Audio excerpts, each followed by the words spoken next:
All right, everyone, now it's time to talk about the upcoming Nevada caucus, 2 days away, and then voting begins there for the Democrats. I'm not sure if Nevada caucus is being held for the Republicans. Has smattering of the states actually ended their primaries and caucuses and just gave Trump the delegates automatically because he's the incumbent, which is customary in some states, I believe.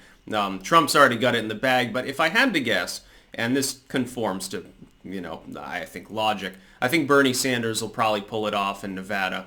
He's coming fresh off a win in New Hampshire, albeit by a small margin, and a close second finish in Iowa. So he and Buttigieg basically are the front runners. Buttigieg, I would expect, will do well here. It seems like the kind of state he could connect with people in. I would favor him to win second place. And then basically at that point, I mean, Joe Biden at this point, he was the front runner in Nevada. I don't expect him to do well. He'll probably get third if he's lucky.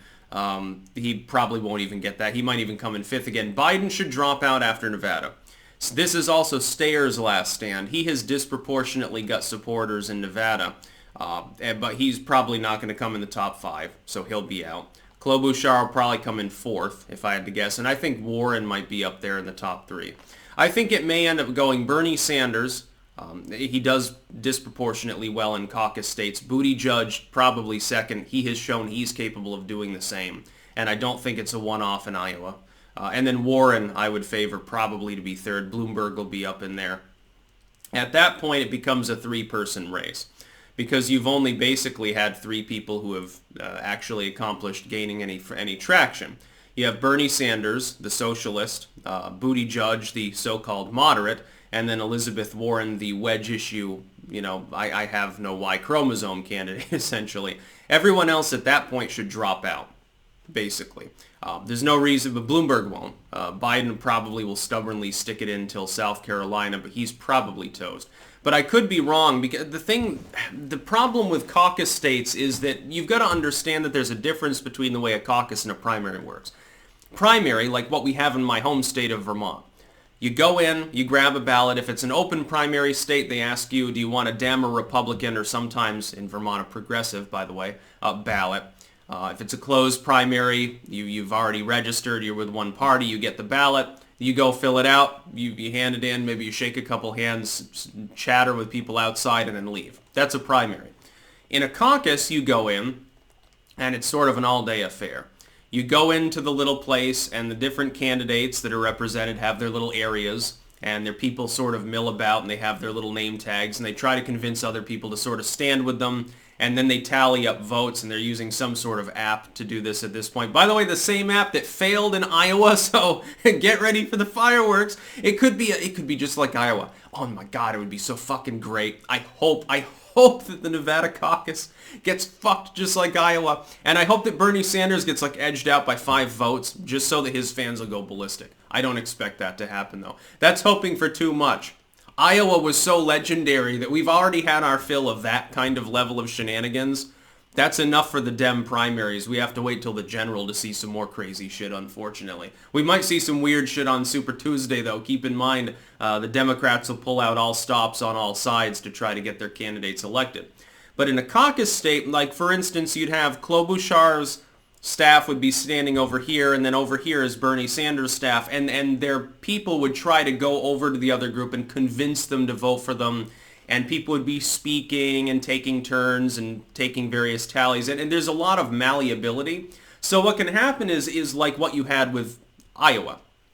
Joe Biden went into Iowa ahead in the polls, and even though his lead probably was never as big, it was probably an overestimated lead, because there's a lot of uncertainty and undecided voters anyway.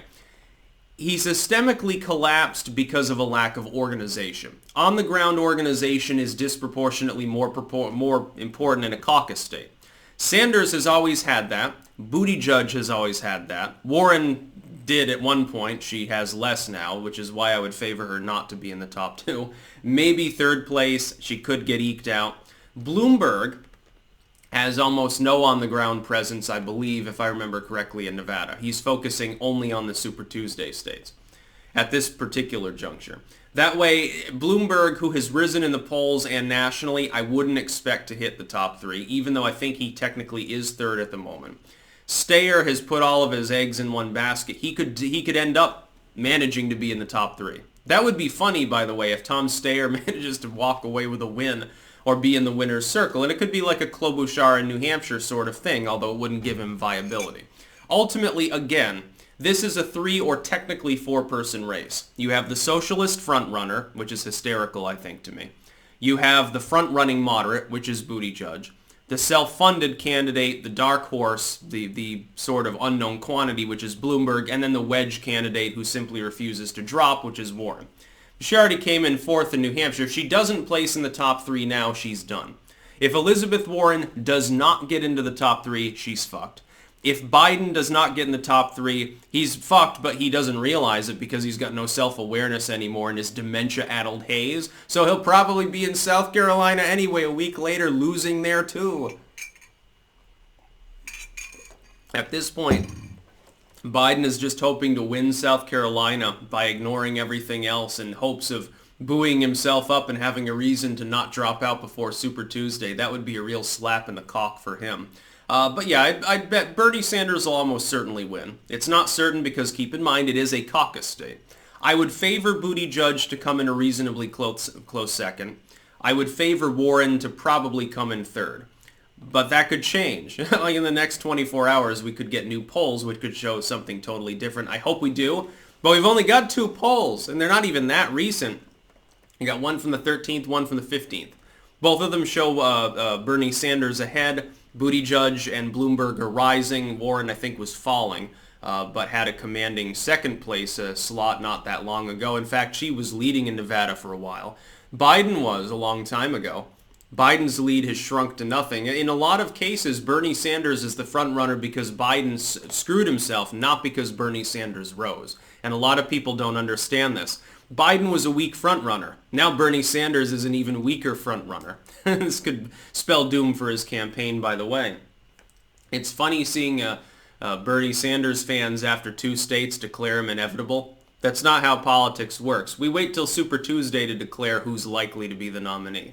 At this point, he's tied with Buttigieg, roughly, and there are several other people that are viable. One of them, oddly enough, is Klobuchar, just because she managed to fuck people in New Hampshire. I find that absolutely hilarious. By the way, having the evil mom from Coraline as a Dem candidate probably wouldn't be a good idea. I'm just putting that out there. That's about all. Peace out.